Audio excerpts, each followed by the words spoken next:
आप इधर देख लीजिए, मुझे मेरे पुरुष साथी भी यहाँ पर दिखाई दे रहे हैं, लेकिन किसी के सर पर आपको कोई कपड़ा नहीं दिखाई दे रहा है, किसी का कोई घूंघट दिखाई नहीं दे रहा है। तो क्या आज हम ये कह सकते हैं कि परम पूज्य बाबा साहब ने संविधान के अंदर जो पहला अधिकार दिया, समानता का अधिकार, क्या हम समान हैं? बताइए मुझे, क्या हम समान हैं? एक तरफ तो पुरुष इतने स्वतंत्र तरीके से बैठे हैं कुर्सियों पर, लेकिन वही मेरी मातृशक्ति गोद में बच्चों को लेकर घूंघट धारण करके बैठी है। तो क्या ये समानता है? बताइए मुझे, क्या ये समानता है? और क्या हम अपने आप को इस आधार पर बाबा साहब का अनुयायी कह सकते हैं? बताइए मुझे, क्या फायदा हमारा शिक्षित होने का अगर हम अपने घर की बहन बेटियों को इस तरह से घूंघट करके रखें, इस तरह से परंपराओं में लाद कर रखें? और बहुत सारे लोग चर्चा करते हैं, और जब मैं घूंघट पर बोलती हूँ तो मुझसे बहुत सारे लोग बोलते हैं कि बहन जी आपकी शादी नहीं हुई है इसलिए बड़ी बड़ी बातें कर देती हो, इसलिए बोलती हो कि अरे ये महिलाएं घूंघट करके बैठी है। जिस दिन ससुराल जाओगी, आपकी सास मिलेगी, ससुर मिलेंगे, तब आपको पता चलेगा कि वहां पर ससुराल में घूंघट करना पड़ता है। लेकिन मैं आप सबको बता दूं, और मैं उनको भी बताती हूँ जो लोग ये सोचते हैं कि मैं शादीशुदा नहीं हूँ, मैं बता दूं मैं शादीशुदा हूँ। मेरे घर में भी ससुर है, मेरे चचिया ससुर है, मामा ससुर है, तमाम वो ससुराल पक्ष के रिश्ते नाते हैं जिनमें एक बेटी को शादी के बाद बनना होता है। लेकिन आपको दिखाई दे रहा होगा, मैं यहाँ की बात नहीं कर रही, यहाँ से अगर आप थोड़ा सा 10-12 किलोमीटर आगे चले जाएंगे, मेरा ससुराल है, मैं वहां पर भी ऐसे ही रहती हूँ, मैं कभी घूंघट नहीं करती। और जो लोग घूंघट को इज्जत से जोड़कर देखते हैं, क्योंकि खासकर मैंने महिलाओं को ही कहते हुए सुना है कि अरे बेटी है, ससुराल चली गई है, घूंघट तो करना पड़ता है, और घूंघट इज्जत का प्रतीक होता है। मैं उन लोगों को बता दूं कि जो लोग घूंघट के पक्षधर हैं और जो लोग घूंघट को इज्जत से जोड़ते हैं, तो जिस तरह से महिला के घूंघट करने से घर की इज्जत बढ़ती है ना, तो मैं कहती हूँ पुरुषों को भी घूंघट कर लेना चाहिए, इज्जत डबल हो जाएगी। अब बताइए कितने पुरुष घूंघट करेंगे? अब पूछिए आप इनसे, कितने पुरुष घूंघट करेंगे? शायद एक भी ना करे, शायद एक भी नहीं करेगा, क्योंकि कहीं ना कहीं हम मानसिक गुलामी तो को आज तक झेलते आ रहे हैं, आज तक हम रूढ़िवादी परंपराओं का निर्माण कर रहे आ रहे हैं, और ये बोलते नजर आते कि पीछे से चली आ रही है। अरे पीछे से तो बहुत कुछ चला आ रहा है, क्या जो पीछे से चला रहा है आप उसको आज भी मानोगे? हो सकता है उस समय कुछ परिस्थितियां कुछ हो रही हो, लेकिन आज आपके पास में संविधान रूपी एक ऐसी ताकत है जिसने कि परम पूज्य बाबा साहब ने 4 बच्चे कुर्बान करके आपको सबसे पहला अधिकार दिया, समानता का।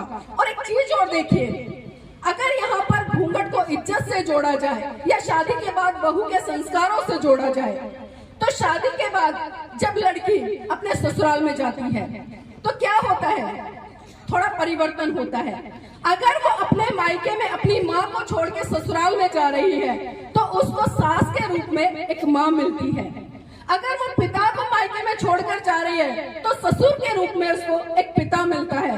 अगर बड़े भाई को छोड़कर जा रही है तो वहां पर बड़े भाई के रूप में उसको एक जेठ मिलता है।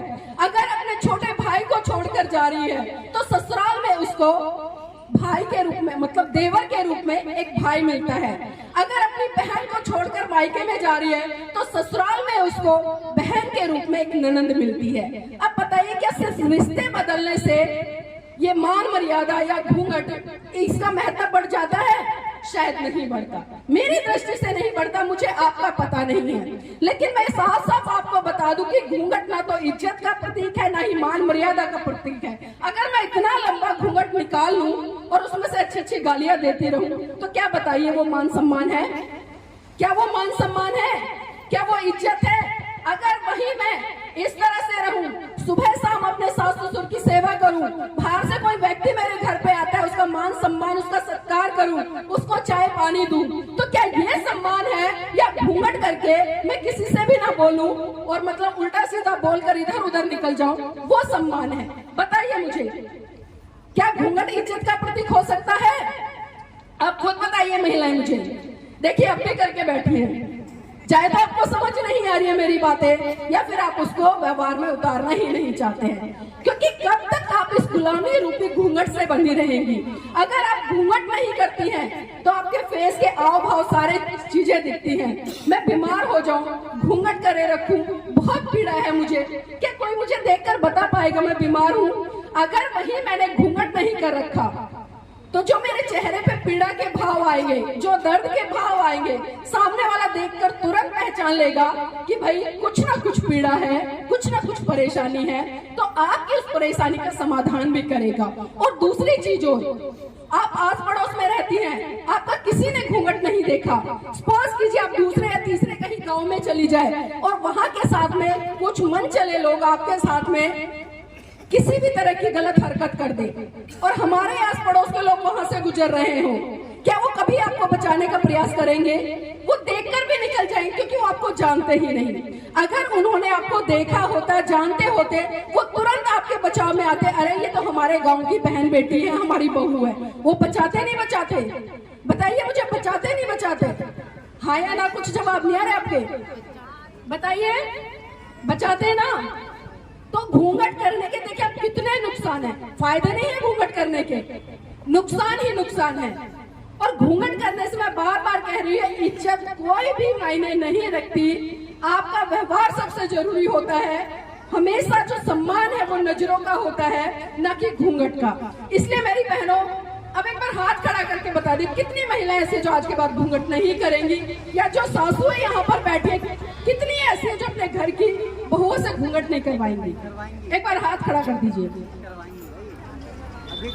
और पुरुष कितने हैं जो आज के बाद अपने घर में जो आपकी पुत्र वधु से घूंघट नहीं करवाएंगे? 1 2 3 4, धीरे धीरे, बहुत खूब, एक बार ताली बजा लीजिए अपने लिए।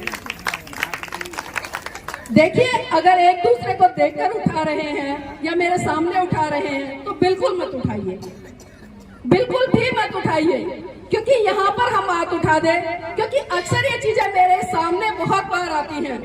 मैं बहुत सारे कार्यक्रम में जाती हूँ, देश के कोने कोने में जाती हूँ, महिलाएं ही ये कहती हैं कि बहन जी, आपके सामने तो हमारे घर के पुरुष हाथ उठा लेते हैं और संकल्प ले लेते हैं कि आज के बाद हम घूंघट नहीं कराएंगे, लेकिन जैसे ही आप वहां से चली जाती हैं फिर घूंघट आ जाता है।